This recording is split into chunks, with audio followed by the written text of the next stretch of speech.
Yeah, it's a very disappointing picture. Now, our next film is not disappointing at all. Raging Bull is, to my mind, the single best American movie of the year. It's the dramatization of the life of Jake LaMotta, the one-time middleweight boxing champion who is admitted he threw at least at one fight and destroyed his 2 marriages by behaving like an animal to his 2 wives. Robert De Niro plays LaMotta in the year's finest male performance. It's the portrait of a wild man out of control in the boxing ring and in his personal life. For example, here's a scene where De Niro discusses an upcoming fight with his brother, played by Joe Pesci.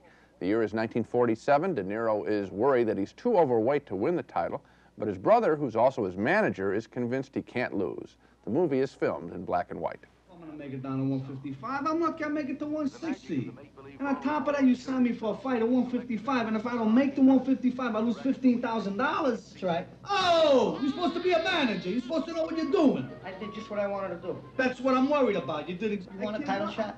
What are you talking? Do you want a title shot? What am I in? What am I in, a circus over here?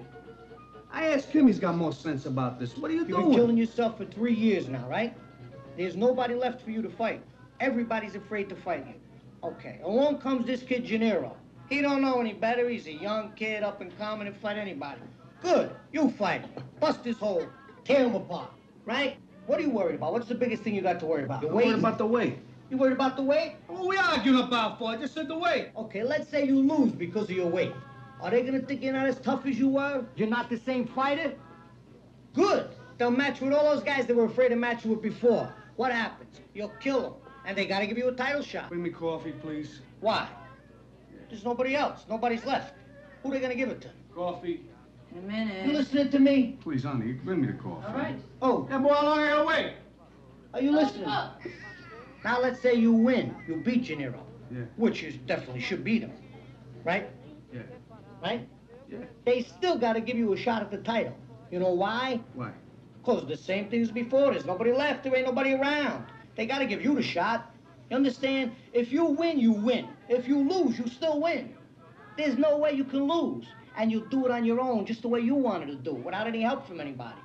Terrific scene. He's vicious to his wife, totally confused by his brother. He doesn't know how he can lose and still win. That look of confusion on De Niro's face is marvelous. The centerpiece of the movie is LaMotta's struggle to become the middleweight champion. Here is his championship fight in 1950 against Marcel Cerdan, and it's unlike any fight scene you've ever seen in a movie. As directed by Martin Scorsese, this fight is presented as a slow-motion ballet showing LaMotta achieving a long sought-after goal.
After he wins the middleweight title, LaMotta's life goes downhill. He gains weight, starts drinking heavily, and winds up running a nightclub where he acts as the MC. De Niro put on 50 pounds just to play this scene. It reminds me about two friends of mine. One was married and one was single. The married guy tells the single guy, "Oh, what's the matter with you? What's the matter with you? Look at me, and look at you, and look at me, and look at you." Now, let me get on. When I come home at night, my wife's at the door with a tall drink in her hand. And she gives me a nice hot bed. Then she gives me a nice rub down. Then she makes passionate love to me. And then she makes me a nice dinner.